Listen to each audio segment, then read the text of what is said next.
MSNBC's Yamiche Alcindor and Dasha are tracking the two campaigns. We're also joined by two MSNBC political analysts, Republican strategist Susan Del Percio and Democratic strategist Basil Smikle. Yamiche, VP Harris hitting key battlegrounds today with Liz Cheney. What can we expect to see? That's right. Well, good morning here from Chester County, Pennsylvania. Of course, as you know, this is a battleground state. And what we're going to see in about an hour and a half is the Vice President Harris, sitting down with Liz Cheney, who, of course, we know as the former Republican Congresswoman who was essentially run out of office because she broke with Donald Trump on the issue of January 6th and his push to try to hold on to power when he, of course, had lost the 2020 election. So we can really expect to hear these two women sit down in a moderated conversation. It's going to be a sort of intimate setting, different from a campaign rally, which I was at in Wisconsin when the two came out there. This is going to be them really talking about the future of the country and the danger that they think Donald Trump, former President Donald Trump, poses to democracy. There's going to be a lot of talk about putting country over party from Liz Cheney. She was very clear and has been very clear over the last few weeks here that she believes that while they might have some policy differences and might have some different views on the way forward in terms of the details, overall they agree that America should continue to be a democracy, and they both agree that Donald Trump is a danger. Now, this is going to be the first of a series of moderated conversations today.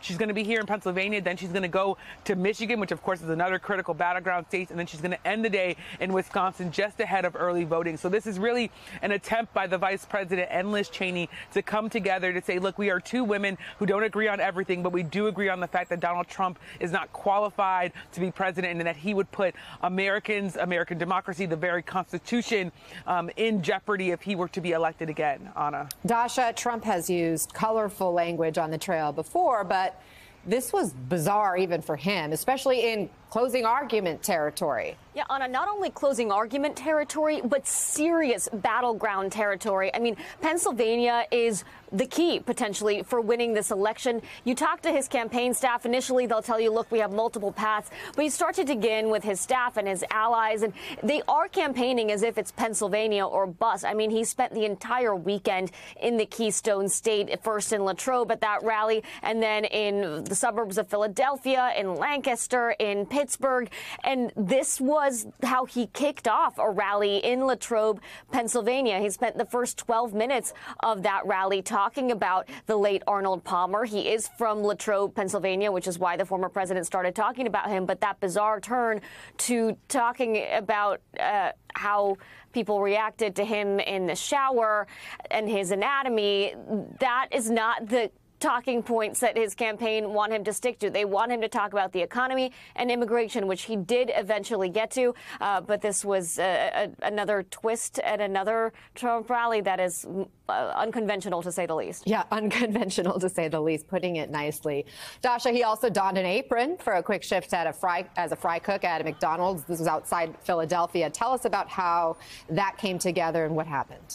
Well, look, not only is the former president a big fan of fast food, and particularly the fast food chain McDonald's, but he has been trying to push this unsupported claim that Vice President Harris never worked at McDonald's, which the Harris campaign says that she did, that it was in the 80s, in the summer when she was in college. But the former president wants to keep pushing this, so he really went there sort of to troll Vice President Harris. Yet we saw him at the fry cooking station. We saw him at the drive-through. This is a retail stop that the campaign is very proud of, given it accomplishes the two things they wanted to do, which is troll Harris and show him, doing some retail politics in Pennsylvania, Ana. All right, Dasha Burns, Yamiche Alcindor, ladies, thank you very much for the reporting. So, Susan, Trump's whole Arnold Palmer thing, not just the obscenity, but the fact that he, had this aside for an entire 12 minutes at the beginning of his rally. Who's that for? Himself. That's how Donald Trump is only doing this as a riff. He entertains himself, and by that nature, he's also hoping he's entertaining the crowd. Let's not forget the rallies. He doesn't look at a way of persuading voters or getting people excited about his candidacy. It's an entertainment venue for him. He's playing to a crowd. And that's what it comes down to. So does and that the more connect with voters? He's entertaining them? I think it connects to the people in the crowd there, but that's about it. Because at the end of the day, he does stuff like this also. So we talk about it. Because we're not talking about other serious issues that would discount him as a president. People who support him will say this is the way Trump is, and people who don't support him will say he's vulgar and has no business back in the White House.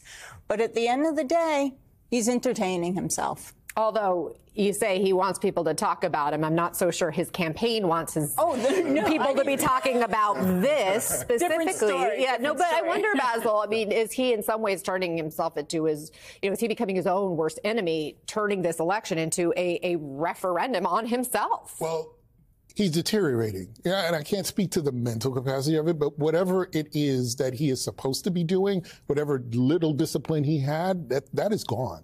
And so to Susan's point, he's really just entertaining the people that are standing right in front of him or right behind him. This isn't about persuasion. The bulk of his campaign seems to be about suppressing Kamala Harris's vote, whether it's with respect to Latino voters or African-American voters or just Democratic voters broadly. It's a campaign of suppression. It's not a campaign of addition, meaning bringing on more voters and expanding his base. So he doesn't really care that he's engaging in these kinds of vulgarities because he feels that the people who want to support him are going to vote for him anyway. On the flip side, Basil, we've seen the vice president actually play some clips of Trump at her rallies.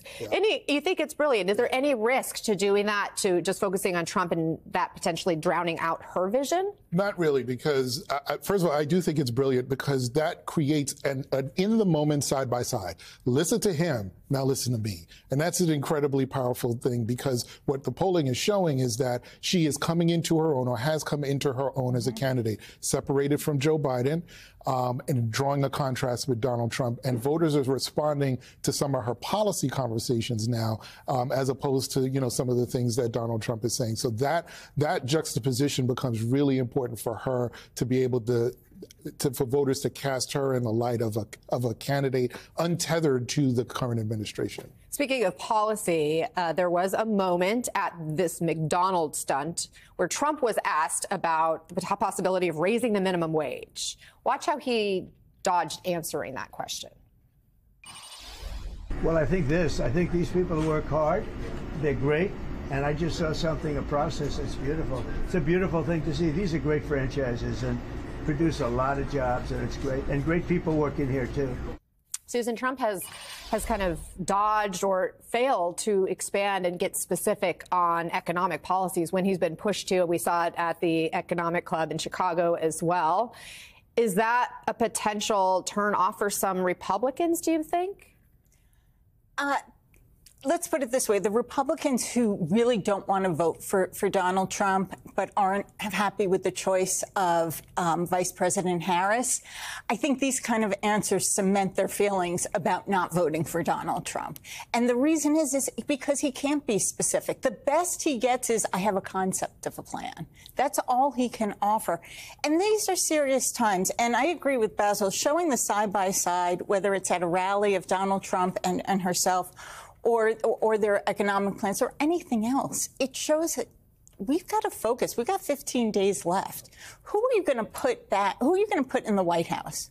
Who is going to take our country forward and not be a danger to the core of our democracy? Just say very quickly, Donald Trump trolls people. But the fact that he's trolling Kamala Harris on her past job experience is not unlike what he did with Barack Obama, trolling him on whether or not he was actually born in the United States of America. So when he decides that he wants to put up black folks in front of the camera to say, these guys are with me, I just want to make sure that folks remember or think about as they see this, that he does not care about you. Nope. He cares about the stereotype of you because even your past work experience to him can be called into question and is not valid. And I just needed to say that because this is a pattern of his. You see him now, though, putting out, fundraising emails, TikTok videos of him wearing the McDonald's apron, working that fry machine. I mean, does that potentially help him with working class voters?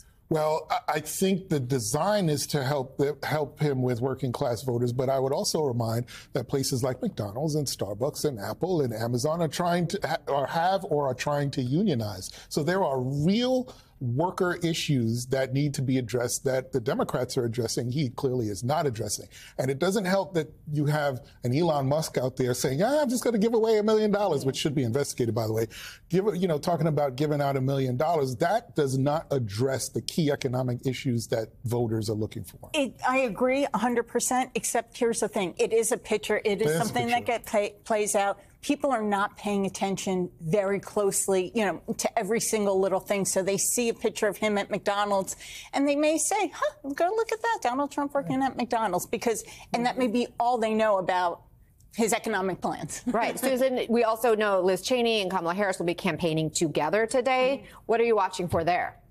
I'm just watching for the message that they send out together, and that it goes way beyond politics. It is about the future of our country. They're obviously an interesting mix. I don't think it's as much to show that that Liz Cheney as a Republican is backing, Harris because Trump is so dangerous. I think it sends a better message than that. I think it says that Liz Cheney is saying that Vice President Harris will govern for all of us. And I think that's a message you start taking home.